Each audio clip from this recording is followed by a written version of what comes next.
আমরা স্পষ্ট ভাষায় বলে দিচ্ছি, এই চাকসুতে যদি সামান্যতম অনিয়ম আমরা লক্ষ্য করি এবং ফল পাল্টে দিয়ে কাউকে বিজয়ী করার পায়তারা করা হয়, আমরা আগামীকাল থেকে তার জবাব দেব এবং সেই জবাব এত কঠোর হবে পুরো বাংলাদেশের রাজনীতিতে হিসাব আমরা উল্টে দেব। এই কারচুপি করে তারা বিগত সময় পার পেয়েছে, কিন্তু এই চাকসুতে আমরা সেটা মেনে নেব না।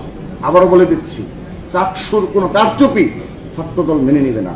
যে ভাষায় জবাব দেওয়া প্রয়োজন সেই ভাষায় আমরা জবাব দেব।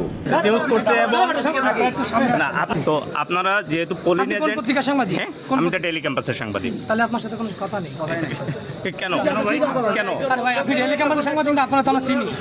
আজ পর্যন্ত জীবনে কোন সত্য নিউজ করছেন আপনি? অবশ্যই। কোনটা চ্যালেঞ্জ দিলাম? চ্যালেঞ্জ একটা নিউজ সত্যি করাতে পারলে আমরা পা ধুয়ে পানি খাবো। সত্যি এবং একটা নিউজ আমরা ডেইলি ক্যাম্পাস সত্য করলে পা ধুয়ে পানি খাবো। ডেইলি ক্যাম্পাস নিউজ করছে এবং না, আপনি আপনি আপনি আপনি আপনি সাংবাদিকের সঙ্গে এই ব্যবহার করতে পারেন না। আপনি সাংবাদিকের সঙ্গে এই ব্যবহার করতে পারেন না। যমুনা বসবো করেন ব্যবহার করতে পারেন